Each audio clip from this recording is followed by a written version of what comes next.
E vamos mudar um pouquinho de assunto, saindo dos profissionais, mas vamos falar especificamente, mudar mais ou menos, né, de assunto. Vamos continuar nessa pegada de números da pandemia. E eu vou chamar agora para a nossa discussão o nosso amigo Hugo Lemos, que está de volta nesta segunda-feira, como de praxe, para a gente atualizar os dados da Covid-19 aqui no município de Quixeramobim e também da nossa região do Sertão Central. Meu amigo Hugo Lemos, seja bem-vindo de volta aqui ao nosso programa. Tudo bem? Como é que vão as coisas? Bom dia, Aristene. Bom dia a todos. As coisas vão caminhando, né? Aos poucos a gente vai se reestruturando com o apoio dos amigos, o apoio das pessoas mais próximas, com as orações. A gente vai caminhando e vencendo essa etapa tão difícil e tão complicada pela qual nós estamos passando. Mas precisamos olhar o horizonte, precisamos ter a força em Deus para poder olhar para frente e caminhar, viver a nossa vida conforme os nossos pais tanto desejaram e nos criaram para isso. E até aproveito para agradecer a todos por nos abraçarem tanto, mesmo de forma virtual, mandarem sempre mensagens, de pessoas, agora mesmo eu estava recebendo ainda mensagens, que são muito importantes e nos confortam bastante. O amor e o carinho com que as pessoas estão nos tratando nesse momento está ajudando bastante. E é isso que realmente importa na vida, né? Receber esse carinho e saber que, de certa forma, esse momento pode ser um pouco mais aliviado com todas essas mensagens, né, Hugo? Foi uma tragédia. A gente não pode achar a história dos meus pais é uma história linda, mas é uma tragédia. Perder um pai e uma mãe já é algo muito doloroso, e perder os dois num intervalo de tempo muito curto é uma dor ainda muito maior. Mas nós precisamos ter a fé em Deus, a graça, e esse apoio das pessoas concreto é muito importante, né? E eu queria agradecer, assim, de público. A gente não tem como responder todas as mensagens, porque foram muitas, mas eu queria dizer a todos que a gente leu todas e que toda oração que chega, toda mensagem que chega, nos afaga, nos conforta e nos dá essa força para poder a gente seguir a nossa vida, né? E é isso. E vamos aos números, né? Vamos mostrar como é que foi. Vamos lá. Como é que foi? Vamos continuar essa luta, né? É isso aí. Para que mais pessoas possam, como eu sempre digo, a Covid, agora na prática, eu vi que ela pode chegar de várias formas às pessoas, né? Tem pessoas que chegam, que são assintomáticas, a Covid passa como um vento, realmente, mas em outras pessoas, como na nossa família, há um baque muito grande, ela chega de forma muito forte, então você não sabe como a Covid chega, e a gente não está aqui, o trabalho que a gente faz não é um trabalho para que assuste ninguém, nem desmereça ninguém, nem desminta, a gente só faz levar informação e que cada um possa usar essa informação da melhor forma possível, se protegendo da melhor forma possível, para que não venha sofrer o que a minha família e outras 86 famílias só do nosso município tiveram que passar. Então, o nosso desejo é que ninguém mais, eu estou aqui hoje por isso, para tentar ajudar, para que ninguém mais passe o que a gente passou. E eu vivi na pele, sou um testemunho forte disso, né, que não é uma situação fácil. Embora para outros talvez não seja simples, tem gente que não precisa nem tomar remédio ao contrair a Covid, mas em outros casos a Covid ela chega muito forte e infelizmente é o que a gente vai ver nos números a seguir. E a gente vai passar a mostrá-los aqui na nossa Sertão TV, e você que está me acompanhando também pelo rádio, a gente vai narrando e a gente vai contando a todos vocês o que a gente está mostrando aqui na nossa Sertão TV. Vamos começar com os números e o Hugo vai mostrar para a gente de forma bem didática o que foram esses números das últimas semanas. E tem umas análises importantes para fazer hoje de algumas mudanças ou pelo menos tendências que a gente pode ter para as próximas semanas, se Deus quiser, de uma redução de alguns números, enfim. Mas o Hugo vai explicar para a gente. Eu queria que você pudesse começar por essa tela, Hugo. Bom, aí os números a gente resolveu mudar essa forma de apresentar, porque são números que sempre vão aumentar, né? A gente nunca vai ver o caso confirmado diminuir, a própria imprensa nacional já está mudando isso aí também. Então, nós temos hoje 1.836 casos confirmados, desde o início da pandemia até os dias atuais. E nós tivemos 1.409 altas clínicas, né? Então, esses são os números totais do início até o dia de hoje. Agora, vamos ver como esses números, né, vão se comportando mais à frente. Próxima tela, por favor. E aí a gente chega ao número, o que realmente tem nos preocupado bastante, né? Aí nós temos a mortalidade, a taxa de óbitos, né, são 86 óbitos. Veja que ela sobe mais uma vez, ela está chegando já a quase 5%.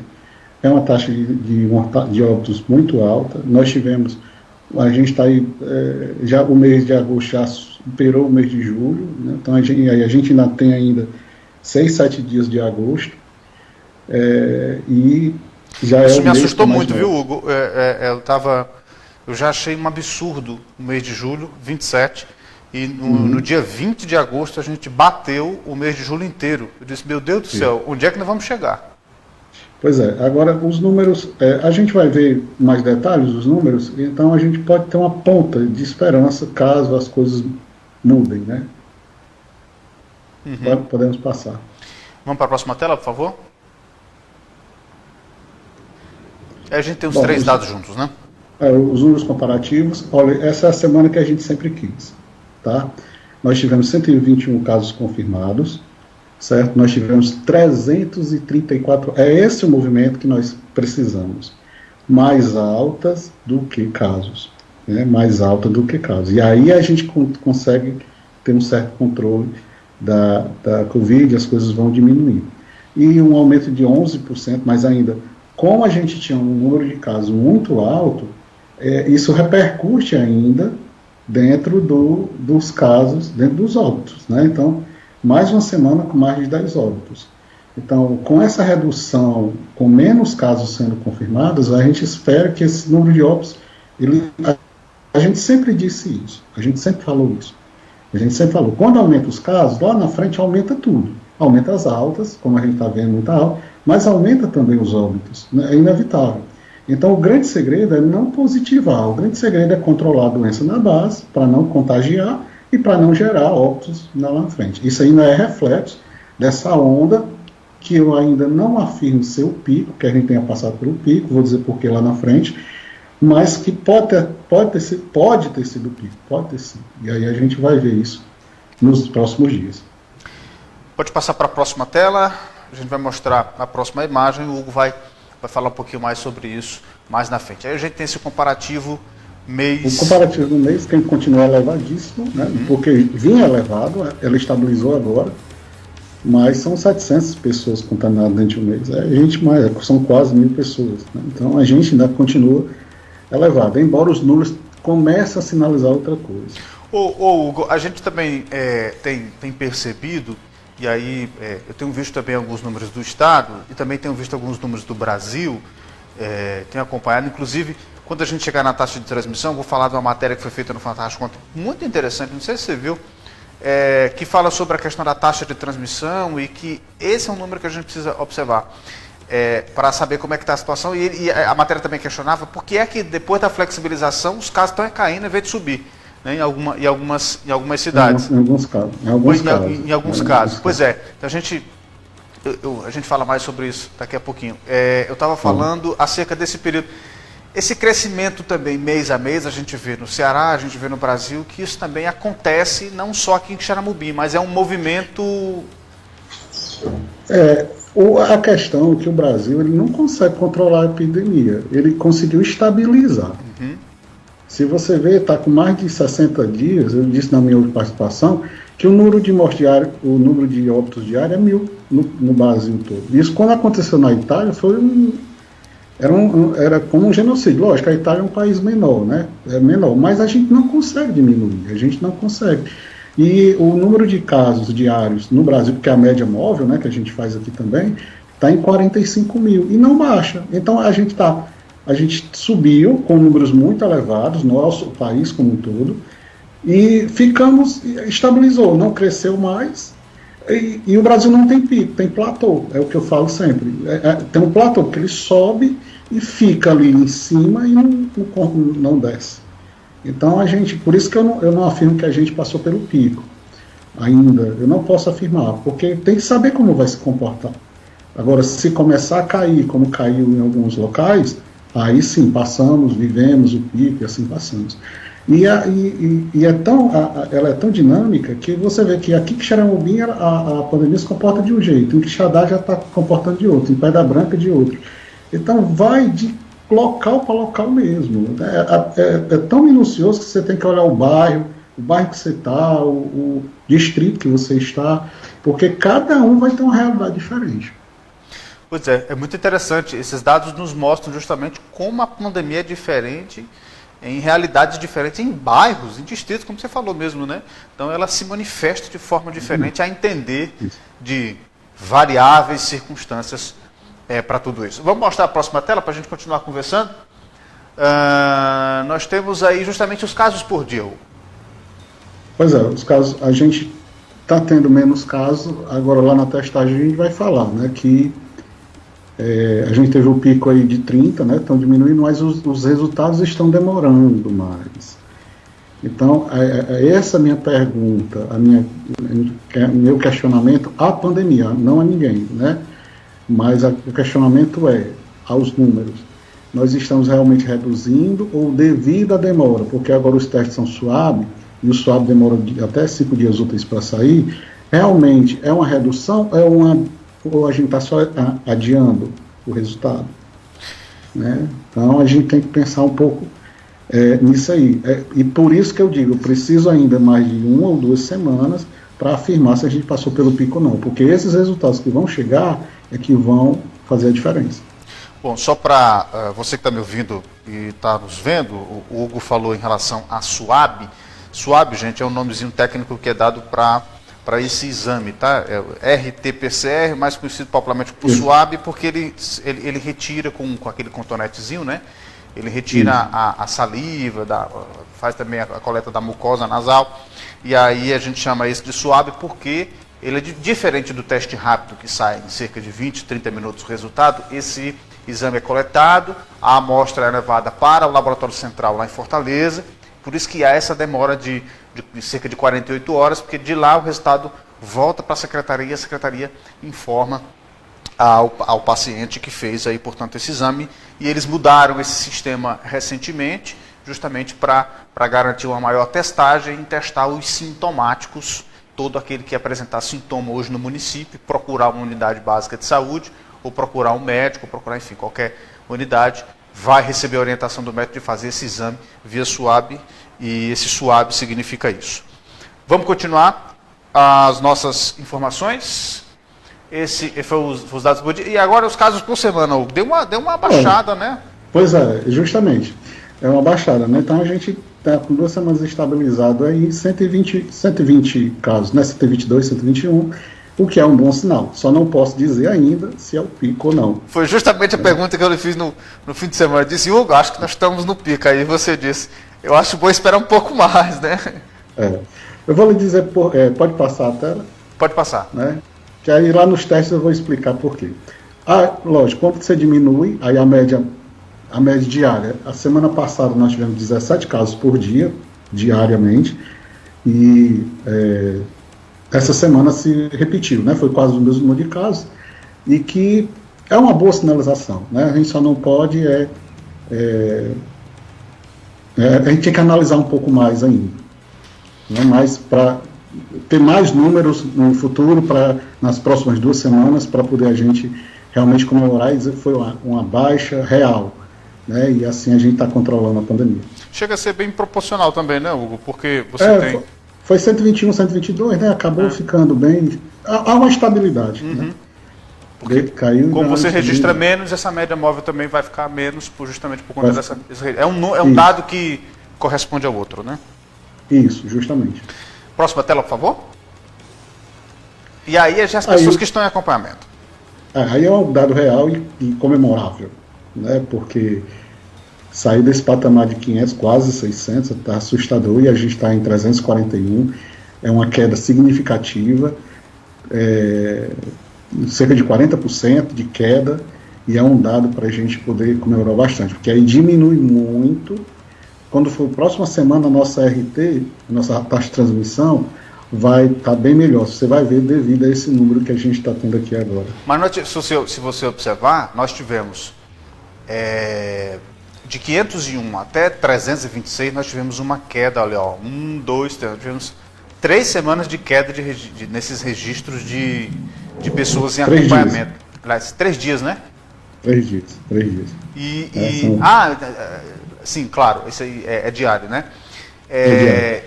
Então, significa pelo menos um alento, né? Nesse momento de acocho nos números, e principalmente no número de óbitos. É por isso que eu até bati na semana passada, eu estava dizendo que esse era um número importante para a gente observar, porque justamente são essas pessoas em acompanhamento que podem transmitir para outras, né? Isso, e que podem vir a óbito, né? Exatamente. É menos possibilidade, porque aí está o pessoal domiciliar, está o pessoal que está internado, está nas UTIs, então diminui tudo. Diminui tudo. Esse é um número fantástico, né? Que nas próximas semanas, se Deus quiser, a gente vai se refletir sobre isso. Pode passar? Posso para a tela, por favor? E aí... Aí os óbitos por semana, né? Infelizmente a gente continua, né, numa linha ali muito pesada. Essa semana começamos bem, pelo menos, porque a semana passada eram 2 todo dia, e era muito, estava angustiante. Aliás, teve um dia com 4, se eu não me engano. Foi na segunda e na terça, um com 4 e na terça 3. O Ceará, eu acho que o Ceará fez 6 ou fez 5 mortes. 5. E delas, 4 foram 3 aqui em Xeramobim. Então, assim, é um número assustador, mas pelo menos essa semana já começou com uma, e até agora, no momento, a gente não sabe mais de nenhuma, então, assim, já começa a sinalizar a reflexão dos números, né? Diminuiu lá, então começa a refletir, começa a gente tentar respirar um pouco. Se a gente for ver proporcionalmente falando, são números muito significativos, inclusive, se você for para o número da capital, arriscado bater, né? Muita gente morrendo, muito óbito. A nossa média diária de óbitos, ela é 1,45. 1,45, certo? A da capital é 1,50. Olha o tamanho da capital e olha o tamanho do Xeramim. É muita coisa. Então, é uma taxa de mortalidade diária muito alta, muito alta. Muito alta. Isso representa muito sofrimento, infelizmente, para as nossas famílias xeramobinenses. Muito, demais. Próxima tela? Vamos lá? Aí a gente chega aos dados dos distritos. Você tem como tirar a barrinha aí para mim, por favor? Só para a gente ver aqui o nome dos distritos. E aí fica pronto. Fica melhor a visualização. Bom, aí os distritos, esse dado é da semana passada, ele está sendo atualizado hoje à noite, né, a gente tem sempre o nosso diário com a Secretaria de Saúde, então, mas a gente tem uma ideia até a semana passada, como é que os distritos estão, né? Uruque continua liderando, você ganha a sede rural e Damião Carneiro com 30 casos, São Miguel, Lacerda, 26 casos, Manituba, 21, Belém, 19, Paus Branco, 14 e Encantado são com 13. Isso não quer dizer que não tenha outros distritos, também tem. Você pode entrar na página da prefeitura, tem um boletim lá para que todos possam acessar, e tem de todos os distritos, mas esses são os que mais nós temos casos hoje. O Uruque lidera com 42 casos registrados. Em relação aos demais, é muita coisa, viu? É muita coisa, né? Se você olhar, é um distrito que não é tão grande, assim, digamos, não é muito populacional, e você tem o maior número de casos. A gente sempre acredita isso, a proximidade do município, né? A facilidade de trânsito, então acaba ocorrendo isso aí. E a gente tem que ter cuidado, porque independente pode ser um distrito ou não, aparecer um foco, tem que ter cuidados, essa pessoa, para poder... Porque o vírus é muito rápido. Se esse vírus saiu da China para cá, gente... imagina do Quixeramobim por Uruque, né? Entendeu? Então, são essas coisas que a gente tem que pensar. E a zona rural preocupa mais, Hugo, justamente por conta da distância. 2, pela quantidade de pessoas do grupo de risco, geralmente o maior número de pessoas idosas, que é justamente onde a doença se manifesta com maior rigor. E 3, justamente, às vezes, a dificuldade de compreensão das orientações corretas, às vezes alguns desrespeitos acentuados pela, eu não diria ignorância, mas pela sei lá, altivez ou enfim. Às vezes aquela história, o cara acha que está no interior, está seguro. Está seguro, verdade. Às vezes porque está distante, acha que não pode chegar, mas infelizmente pode, né? As portas para o vírus, elas são gigantes, então, e pode nunca chegar também, mas não dá para arriscar, né? Não dá para arriscar. Como eu disse, a gente não sabe como o vírus vai chegar a nós. Algumas pessoas chegam muito forte, outras chegam muito leve. Não pode arriscar, né? Como é que vai chegar, porque se ele vem com força, o efeito é devastador. Vamos mostrar agora os bairros. Vamos saber como é que estão os bairros de Quixeramobim. Só lembrando que esses dados são referentes à semana passada. Esse número é atualizado no final da segunda-feira. Então a gente só vai trazer os números da semana passada na próxima segunda-feira. E assim consequentemente. Isso. Vamos aos bairros, Hugo. Continua, né? Monteiro Moraes liderando com 245 casos. O centro também, 202. Está ali Salviano Carlos e centro se batendo. O Edmilson Corrêa, que estava bem mais atrás, também está igual. Tá 3 bairros muito parecidos, né? 202, 201 e 200. Isso. E aí vem a Maravilha com 127 e o bairro Jair Machado com 121. Então, atenção ao pessoal desses bairros, onde tem a maior concentração, né? Ter mais atenção, ter mais cuidado, mais zelo, ficar mais em casa, para poder não conseguir vencer. Eu fico impressionado a manifestação do Monteiro de Moraes, né? É um bairro assim, muito populoso, mas por exemplo, eu acho que, por exemplo, a Maravilha é muito mais populosa do que o bairro Monteiro de Moraes, assim, eu considero, né? Não sei. O centro eu até entendo, porque o centro é onde a cidade circula, né? A Pompeia também é bastante movimentada, e nós temos ali o Edmilson Corrêa, é um bairro mais de classe média, né? Isso. Mas assim, é um vírus que ele não escolhe, né? Surtou um foco, se a gente não estiver atento, certo? Então acaba ele gerando isso, né? Então assim, um caso em uma casa, ele pode contaminar a todos. Porque se a pessoa chegou assintomática, então ela está ali, está assintomática, não sabe se tem os sintomas, não sabe, mas está passando para outros que podem ser sintomáticos, né? Então, assim, a dinâmica do vírus ela é complicada por causa disso. Então, às vezes tem uma família, pega uma família toda, ela acaba todo mundo ali sendo contaminado, porque aquela primeira que foi à rua e voltou, ela está assintomática, mas estava ali com o vírus, e aí acaba havendo a transmissão. Pois é, esse é o cheio da questão, né, da movimentação do vírus. O cara às vezes dentro de casa, não manifesta, acha que não está doente, aí sai, aí... Isso, é isso aí. Por isso que, mesmo em casa, eu tenho que manter a higienização, mesmo em casa eu tenho que manter os cuidados, porque eu não sei como eu estou para poder, né, transmitir toda essa questão. Próxima tela, por favor, para a gente mostrar. Estamos atualizando os dados da Covid-19 aqui no município de Quixeramobim. Já fomos para os distritos, fomos para os bairros e agora vamos chegar para a testagem. Mudou a pizza bastante, né? Olha só, né? Olha, nós temos aí esse número de testes realizados, eu acho que ele é um pouco maior. Porque nessa semana houve aquela mudança de uma hora era para o boletim, outra hora é para o site. Aí eu acho que ali eu posso ter, não pego um dado algum, porque não deu para conferir, houve Mas deu uma baldeada mesmo essa semana, foi? Deu uma baldeada, eu acredito que ele é um pouco maior, está em torno de 400, mas eu vou ter o que eu contabilizei, certo? Nós temos 48%, são 205 pessoas esperando o resultado. 205 pessoas, aí eu quero te perguntar uma coisa. Na matemática, até hoje, metade das pessoas que testam dá positivo. Então, se 205 pessoas testaram, vamos dizer que 100 estão positivos, 100. Se 100 deram positivo, se eu somar com 122 que foi positivado na semana, dá 222 pessoas. Entende por que eu não posso falar em pico ainda? Entendo. Pode ser que ainda o resultado não tenha saído. Eu preciso da resposta desses testes que estão por sair, e vale ressaltar a população que é o melhor teste, é o mais garantido, por isso que ele é mais demorado.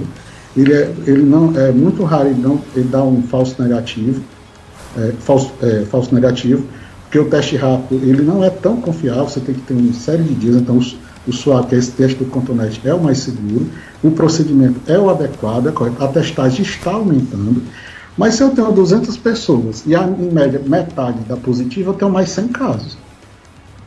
Então eu não posso falar em pico ainda, que a gente passou pelo pico e que realmente esse declínio bem grande é real, porque eu preciso dessa testagem desse pessoal que foi feito essa semana. Uhum. Aí, agora entendi. Menos casos positivos, a gente vai dizer estamos controlando. Você tem completamente razão. Temos que esperar realmente o resultado desses exames que deram depois que aumentou essa testagem via SWAB, deu uma esperada a mais assim no boletim para a gente saber como é que ele surte mais efeito na frente. É tanto que essa pandemia é espaçada justamente por conta do tempo, né? O tempo é que diz o ritmo de tudo isso. Bota na tela de novo o dado, e aí a gente tem 48% de pessoas. Volta um pouquinho, só para a gente fechar aqui, para eu trazer esse detalhe. Volta um pouquinho, só para trazer esse detalhe para o amigo do rádio. Foram feitos já 3.879 testes, uma média, como o Hugo está dizendo, de 400 testes, deu uma subida aí em relação às semanas anteriores. 48% desses testes foram aí, estão aguardando o resultado de exames. 29% testaram positivo e 23% testaram negativo. Próxima tela, por favor. Aí a gente tem a taxa de ocupação, né? Olha só, as enfermarias estão cheias, a gente não tinha visto isso ainda, viu? As enfermarias do Hospital Regional, o Sertão Central está cheia, 40 enfermarias, nós temos 3 leitos de UTI vagos. A gente sempre vê a UTI lotada, mas a enfermaria é difícil, significa que tem mais gente precisando do atendimento hospitalar. Esse é o Hospital Regional do Sertão Central. Sertão Central. Vamos ver o Pontes Neto, como é que está? Pontes Neto, temos 2 enfermarias ocupadas. O Pontes Neto hoje é um outro tipo apoio de hospital, né? Agora, depois tirou aquela emergência. Com relação à Covid, está sendo mandado todos realmente para o Sertão Central. Né? Mas existem 15 enfermarias para a Covid, lá no Hospital Pontes Neto. Próxima tela, por favor. Aí a gente chega à famosa taxa de transmissão. Como é que chega esse cálculo, hein, Hugo? Ele é feito da seguinte forma: ele pega por um período, vai pegando diariamente, Hoje eu tenho tantos contaminados, amanhã temos quantos. Então ele vai fazendo essa relação, e enquanto esse acompanhamento, esse número de pessoas que está no acompanhamento não diminui, ela mantém ali uma pessoa contaminando um e um pouquinho. Né? Eu vi na matéria fantástica, inclusive, o mesmo raciocínio que eu fiz, e significa que 100 pessoas contaminam 104. Né? A gente sempre bota em 100, porque a gente nunca contamina um pedaço de uma pessoa, contamina sempre o todo. Né? E ainda a gente continua. Então, por isso que eu disse, a gente não diminuiu para 361 em acompanhamento, é um sinal que a nossa taxa de transmissão vai cair. Então, é uma tendência ela cair, mas vamos esperar os resultados aí dos exames que estão para sair. Então, a nossa taxa ainda está acima da taxa do Ceará, né? Muito. A taxa do estado é 0,65. Você viu o governador comemorando os índices lá embaixo, mas a gente continua com a taxa de 1,04. Agora, se essa queda de casos de acompanhamento continuar, a gente vai diminuir essa taxa. O Fantástico estava, inclusive nessa matéria estava dizendo, achei interessante até destacar, de que justamente esse número é o que tem observado no país, e o número do país está abaixo de 1. Por isso que está dizendo que alguns estados, a maioria dos estados estão aí, portanto, nessa certa estabilidade dos números, justamente por conta dessa taxa abaixo de 1. Hoje, aqui no município, a nossa taxa é 1,04, ou seja, 100 pessoas podem infectar até 104 pessoas. 104, isso. É porque... Eu tô ficando craque, viu, Hugo? Eu tô ficando craque, viu? É bom, o professor é bom, graças a Deus. Tá certo, você tem razão. Então assim, o Brasil comemorou chegar a 0,98. Né? 0,98, ou seja, baixa aí, Se Deus quiser, nas próximas semanas, Quixeramobim sair dessa e cair para 0,98, será uma grande vitória. Será, se Deus quiser. Vamos mostrar a próxima tela, por favor? Da taxa de transmissão, aí a gente chega para a região do Sertão Central e aí nós vamos falar da nossa região. Como é que está a região, Hugo? Olha, em número de óbitos, Quixeramobim está liderando, em números absolutos. Né? Em números absolutos, a Quixeramobim é o município com a maior quantidade de óbitos. Né? Nós temos 86 óbitos. A gente viu essa evolução desde que a gente era o terceiro e passamos Canindé, passamos Quixadá e tivemos essas perdas gigantes aí durante todo esse período. E são 86, né? Chegamos a 86. O que leva a nossa taxa de mortalidade a 4,76. Mas o município que tem a maior mortalidade, a taxa é Boa Viagem. Ele tem só 21 pessoas faleceram, desculpe o só, né, mas é um número menor que o nosso, mas para o município de Boa Viagem fez muita diferença, porque a população lá é menor, nós tivemos menos casos, por ter menos casos, acabou tendo uma taxa de mortalidade alta, então para eles fez toda a diferença, embora em números menores. Então é a maior taxa de mortalidade de Boa Viagem, seguido de Madalena, e depois de Quixeramobim é a terceira maior taxa, mas em números absolutos, Quixeramobim nós tivemos maior número de óbitos no Sertão Central. Um dado importante para a gente analisar e mostrarmos como cruel tem sido essa doença aqui no nosso município. Vamos mostrar a próxima tela, por favor? E aí a última, a gente tem os casos em acompanhamento, né, Hugo? Eu fiz assim um pouco mais completo para que a gente possa ter uma ideia, né? Então, Canindé, porque assim, a gente bota o aumento, mas vou dizendo cada aumento. Canindé teve um aumento de 15%, Itatira estabilidade, Choró 100% de aumento, só 14, mas só tinha 7. Subiu mais 7, é 100% de aumento. Madalena uma redução de 52%. Boa Viagem de 90, 25% o aumento. Pedra Branca me preocupa em termos de números. Pedra Branca ele teve um aumento de 15%, já são 198 pessoas em acompanhamento. É um número muito grande para um município bem menor que o nosso. Sim. É um número muito grande. E pelo que eu vi ontem no boletim de Pedra Branca, no site da prefeitura, tem mais de 500 pessoas, salvo engano, esperando o resultado. Então é um número que em Pedra Branca pode aumentar. E Pedra Branca, se Quixeramobim continuar caindo e Pedra Branca aumentar, Pedra Branca pode virar o epicentro da Covid. Né? Olha como ela se comporta. Era Quixadá, veio pra gente e aponta. Eu não estou dizendo que pode ser. Como eu digo, tudo a gente tem que esperar, porque dentro da pandemia, todo dia é uma notícia nova, diferente. Mas Pedra Branca me preocupa pelos números que estão sendo apresentados. A nossa setinha, pela primeira vez, caiu 40%, né? São 341, e a gente espera que isso ainda é o epicentro. É uma queda, mas ainda somos, se você ver os números, tá? Ainda somos o epicentro da pandemia, mas os próximos resultados vão dizer aí se isso vai aumentar ou não. E Banabuiú uma queda de 30% e Senador Pompeu uma queda um aumento em Senador Pompeu de 44%. Esse é mais ou menos o panorama da nossa região na última semana. Hugo, para a gente finalizar aqui a sua participação, eu acabo de receber a informação, isso estampa inclusive nos principais sites de notícia do país. Cientistas de Hong Kong anunciaram nesta segunda-feira a confirmação do primeiro caso no mundo de reinfecção pelo novo coronavírus. Essa é uma pesquisa que teve um resultado que foi aceito para uma publicação na Clinical Infectious Diseases da Universidade de Oxford, lá do Reino Unido. É onde o nosso amigo Darlan estuda. Os pesquisadores testaram o código genético do vírus e descobriram que o vírus da segunda infecção pertencia a uma linhagem diferente da primeira. Ao ser contaminado pela primeira vez, o paciente, um homem de 33 anos, teve apenas sintomas leves. Na segunda, nenhum sintoma. Segundo a pesquisadora da Universidade da USP, a Faculdade de Medicina da USP, a Esther Sabino, que fez parte da equipe que sequenciou esse genoma aqui no Brasil, confirmou ao site G1 da Globo, que conforme a árvore filogenética do vírus, eles são diferentes. Para a cientista, a principal consequência da descoberta é que com a reinfecção possível, a transmissão da doença se mantém.